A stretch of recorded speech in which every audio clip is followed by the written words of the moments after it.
Hello and welcome to an installment of the FIT Soul Club Oral History Project, a program at Fashion Institute of Technology, one of 64 institutions that comprise SUNY. This project is generously funded by FIT President Joyce F. Brown through her Diversity Grant Program initiative. And I am Tour Orange Director of the Office of Educational Opportunity Programs. The Soul Club at FIT was created and organized by Clara Branch, a member of the FIT community, in 1968 following the death of Dr. Martin Luther King. The resulting interview will be made available via the FIT Library's website platform, Archive on Demand. The digital file and its transcription will become part of the official college archives. The library's unit of special collections and college archives administers the FIT oral history programs. And so with that, we are coming to you today from the FIT campus on West 27th Street in Manhattan, New York City. It is October 19th, 2022, and the time is 10:40. I have the honor and the privilege to be joined today by a dear friend and colleague here at FIT, Professor Stephen Cunning. Thank you. Thank you, thank you, thank you. You know, it's great to be here. It really is good to be here. And just to share my experience about life at FIT and just in general, my fashion experience. So I want to tell you a little bit about me because it's so important that you know the full circle. Mm-hmm. I started in Brooklyn as a young student, but actually I taught myself how to sketch. And then I just went all through my grade school, my whole experience of school until high school. And that's when I decided to take an art class.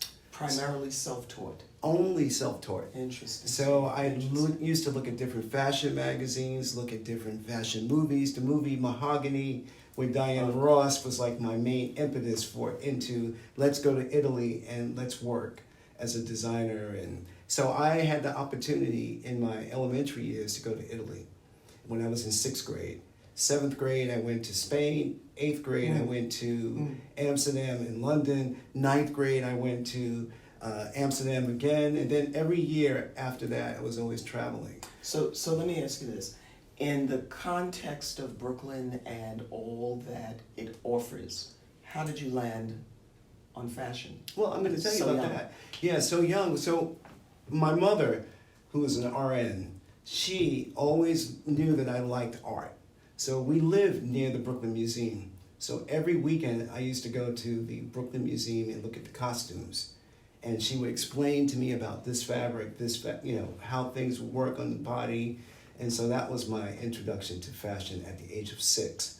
My whole life was, going back to the Brooklyn Museum. I still live there in the same house now. So it's only like 4 blocks from the Brooklyn Museum. So I was exposed to different art at a very young age, and that was a good thing for me to help me to decide when I was a senior in high school, you know what, apply to FIT.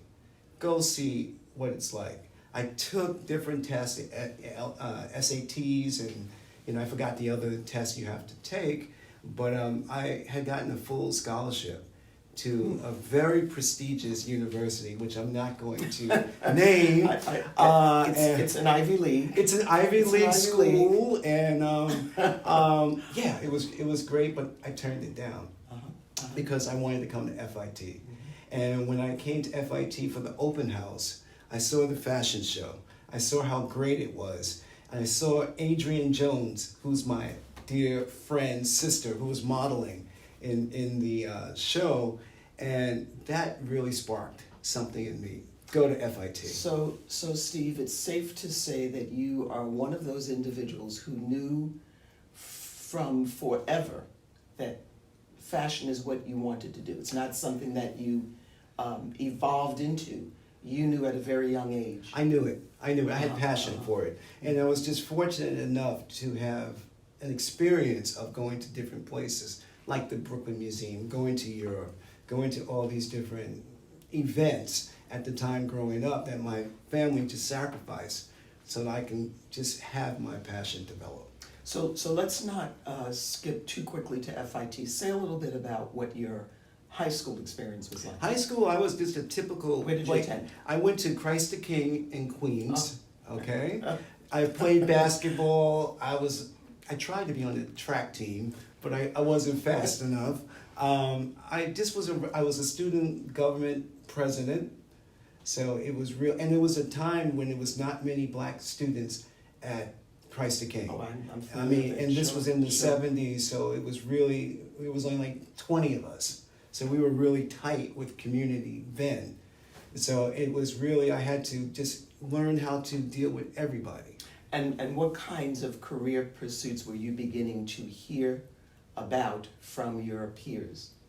Because usually during the high school period, Everybody wanted to be a doctor, everyone Right. wanted to be a dentist, they wanted to be a lawyer, your typical standard type jobs. But as an artist, no one said that you especially, I'm going to tell you, my high school teacher for art, she told me that I would never be a designer. She said to me, you will only be an illustrator because those kind of jobs are not for people like you, when I was in high school.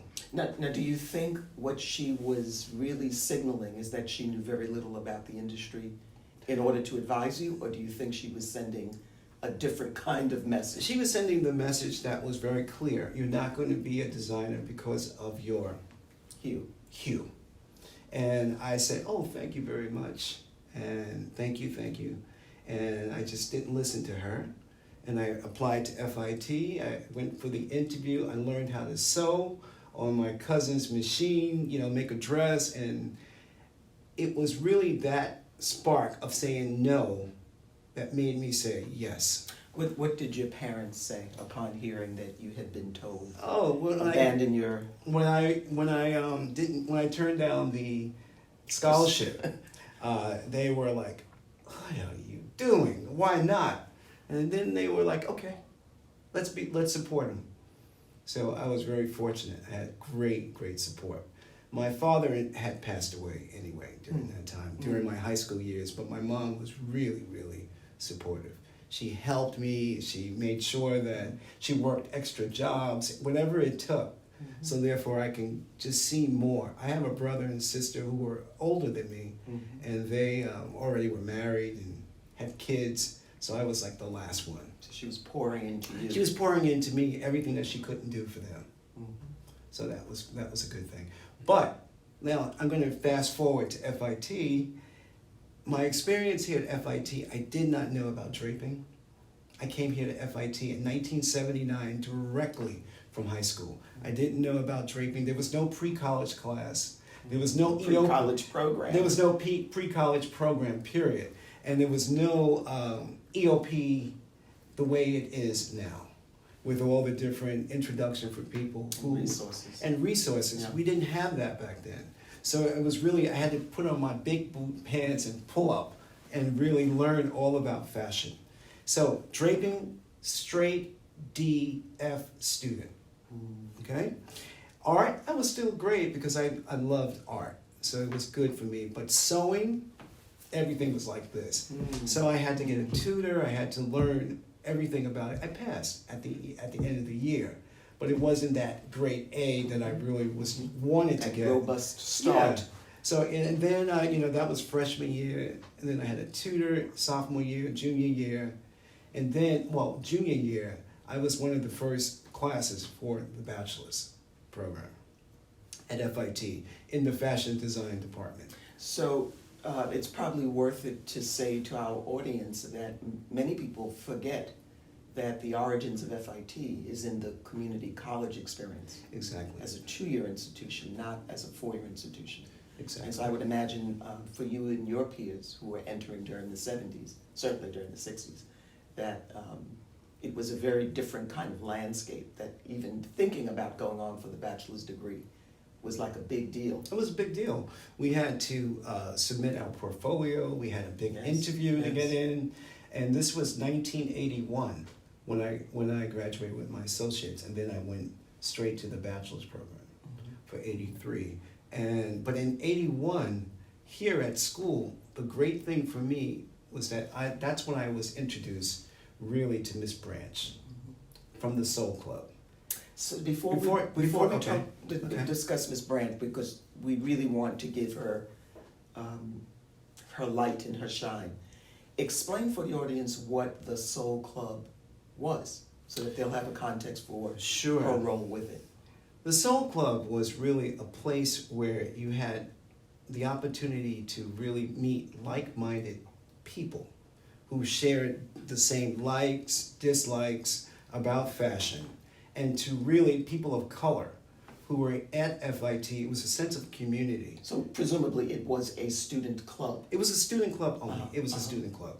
And of course, with the student club, you had the president, the vice president, and all the secretary, everything that's associated with the club. And an advisor. And an advisor. And Ms. Branch was the advisor. Gotcha. And she was really the impetus for all of us to really understand who were black at the school, how we can all come together, get to know each other. Because at that time, just like when I was in high school, black people always seeked out each other, and we really had a sense of community. We all knew one another.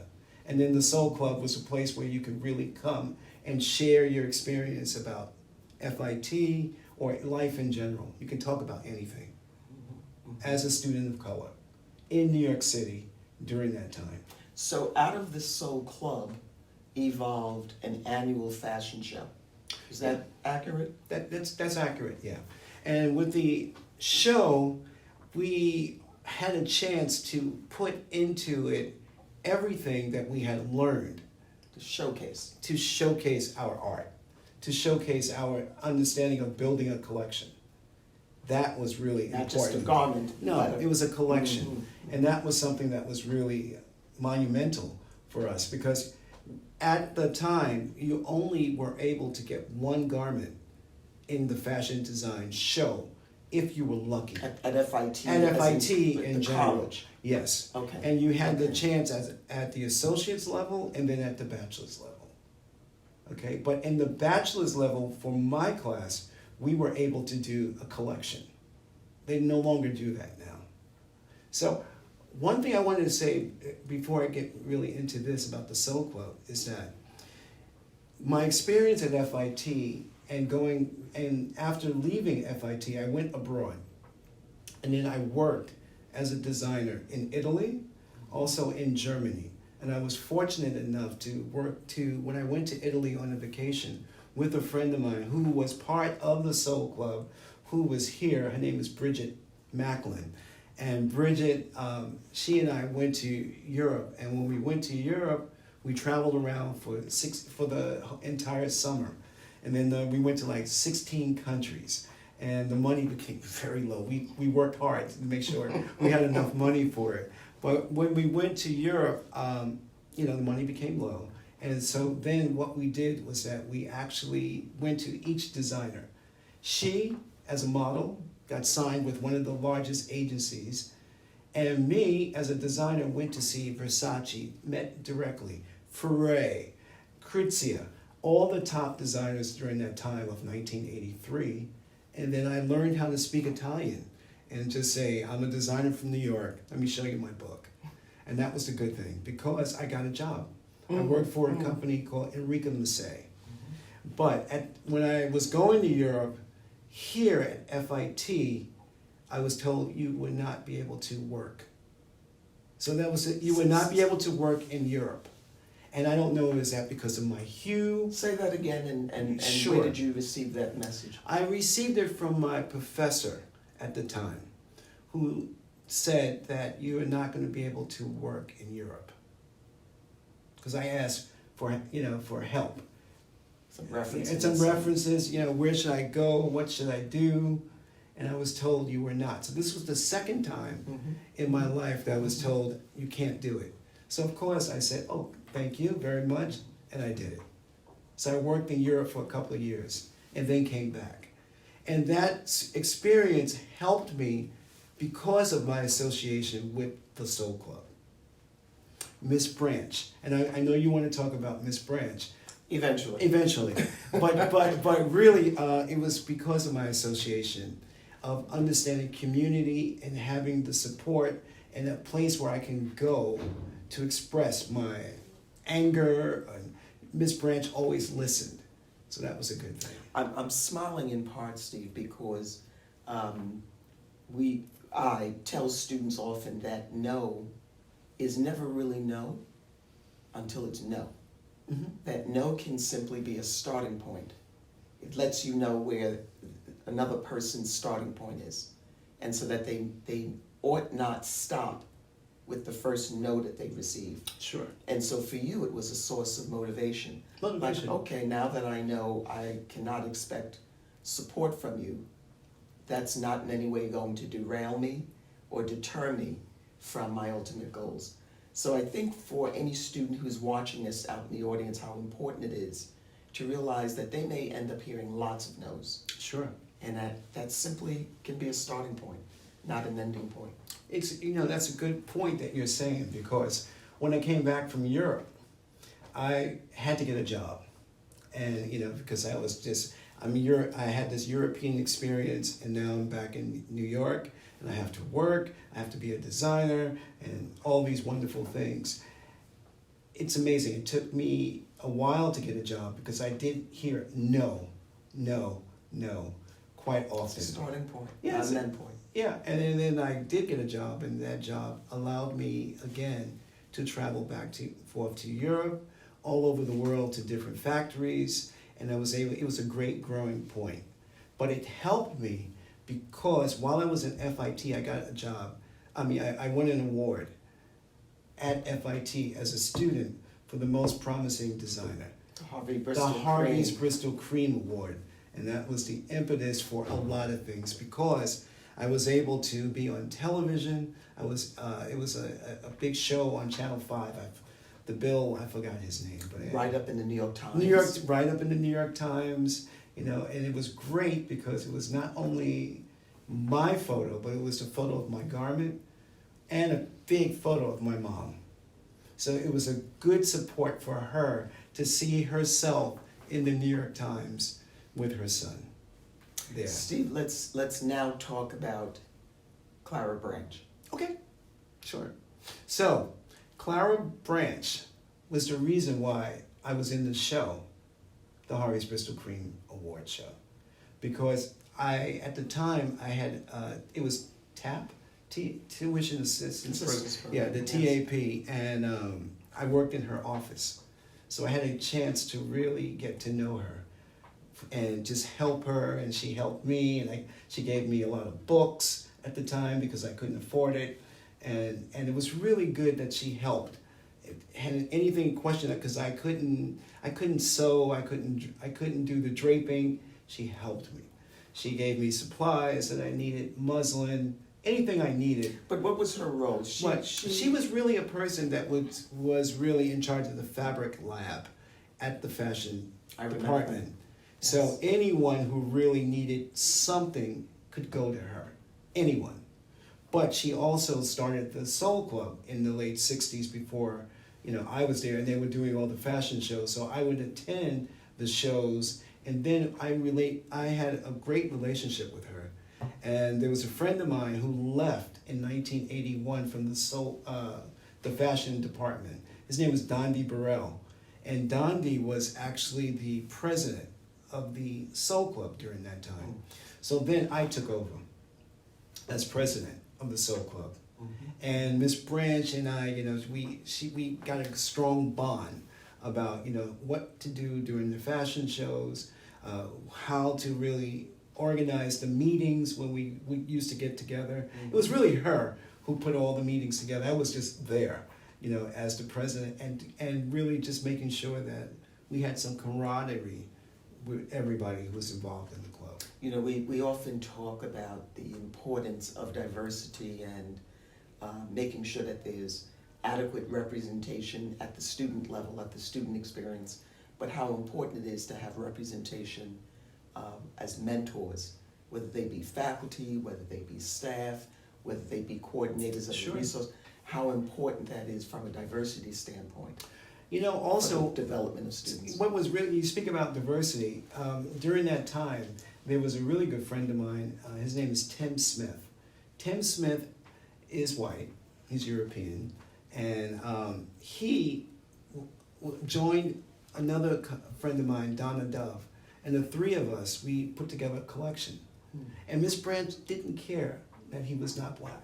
She really embraced him. So like diversity at that time, it included anybody could have joined the Soul Club if they chose, you know. But Tim, he didn't join, but he joined us for the show, and he was there, you know, to participate and get all the experience of putting together a collection, besides what we had done in the fashion design department. So what have been the linkages post-FIT that were based in your relationships during FIT? Are there people you're still in contact with? Of course, of course. Okay, so from the Harvey's Bristol Cream Award show, I'm in touch. Rhonda Burrell, he was a part of that show. Sharon Parker, I'm in touch with her. In fact, Sharon and I, because I didn't tell you back my full story, is that I started here at FIT as a student. I worked in the industry, and I'm now a professor here at FIT. And I've been a professor here on a part-time basis since 1996. So that's 26, almost 27 years ago. So it's a full circle. I'm able to give back everything that I learned or didn't learn here at FIT, but rather in the industry to my students now. And to serve as that mentor. Exactly. So I'm that mentor now. But there's Sharon Parker, there's Donna Dove, there is also Adrienne Jones, who when I walked into FIT, when that open house, when I spoke to you about, she was walking across the stage as a model. That became the reason why I was like, wow, look at her, she's great. So that became the reason why I wanted to really come here. I saw the energy, and we've been together like brother and sister ever since. In the industry? In the industry. Do you still bump into people? All the time. All the time. I see people all the time on 7th Avenue. Or even here at school at FIT. They'll come and do some research, or it's all about networking. And while I was here, after FIT, I worked in the industry. There was an organization called FAX, Fashion Arts Exchange. And I became the president of that. And it still exists. And it still exists. And that was a networking organization, again, like the Soul Club, but it was full of alumni from FIT, yes, or just in general, people of color in the industry. I know that Gwen Sargent still is very, very central to it. She's very, and very we'll have an opportunity to interview her as well. Excellent. So you can get a different perspective from Gwen. Yeah. But it was really, it's really important to network. You know, not only do I have friends from the Soul Club or from people who were involved in fashion during the time when I was a student, it's important for students who are viewing this to really understand networking is very important to make sure that you stay relevant, that you have a full circle of people who can help you beyond what you know. So I'm very fortunate that I have a good networking system together. Were Miss Branch to be here, what would you say to her? Thank you. First, thank you. Also, thank you for listening to me, because that's important, to be not only viewed, but seen and heard. And Miss Branch was able to do that. She was able to see everyone, listen to them, and realize who they were, and to help them to get to the next level.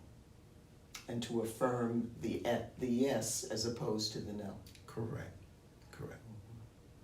What's next for you? What's next for me is to continue with education. You know, that's something that I really value. And to give back to so many people my passion that I had from 6 years old until now. So that's one thing. Also, just to become more of leaving a legacy behind. You know, it's now, the years are much shorter ahead than they were from the past. And they unfold a lot more quickly. Ooh, yeah, and they're going faster and faster. But the bottom line is that really I just want to continue to just give back and to make sure that my level of expertise in the industry is constantly growing and staying fresh. That's important, always to be fresh and relevant. So as an educator, a person of color, or just a global awareness of diversity, empathy, all of the inclusion of everything that's going on in the world today, I just want to be able to have a foundation that's laid for the future so that everyone will understand that the past was the past, the present was one way, but there's a better future. And I want to help to be there. Make it Professor happen. Stephen Cutting, Thank you. thank you. Thank you.